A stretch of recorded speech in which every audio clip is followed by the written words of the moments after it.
سعدان لقمان official مزید اسلامی videos دیکھنے کے لیے سعدان لقمان آفیشل چینل سبسکرائب کریں، لائک کریں اور اپنے دوستوں کے ساتھ شیئر کریں۔ بسم اللہ الرحمن الرحیم۔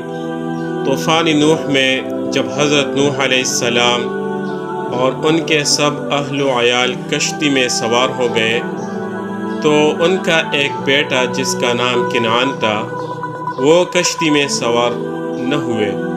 حضرت نوح علیہ السلام نے اس کو پکارا کہ ہمارے ساتھ کشتی میں آ جاؤ، کافروں کے ساتھ نہ رہو۔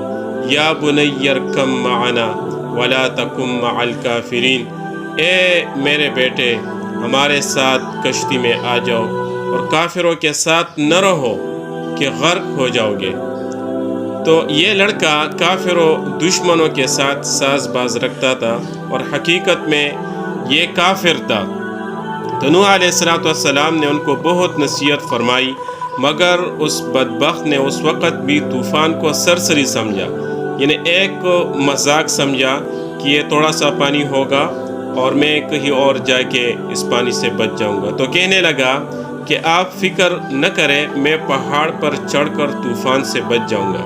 حضرت نوح علیہ السلام نے پھر متنبہ کیا کہ ظالم کس خیال میں ہے، آج کوئی اونچی عمارت یا پہاڑ کسی کو اللہ کے عذاب سے بچانے والا نہیں ہے، اور بچنے کی کوئی صورت نہیں ہے بجوز اس کے کہ اللہ تعالیٰ کسی پر رحم فرمائے۔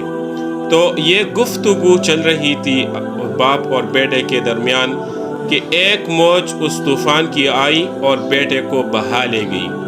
تو وہ پانی بھی بہت زیادہ تھا اور اللہ جل شانہ کی عذاب کی شکل میں یہ طوفان آیا ہوا تھا۔ تو یہ پانی، اس پانی کی اونچائی کتنی تھی؟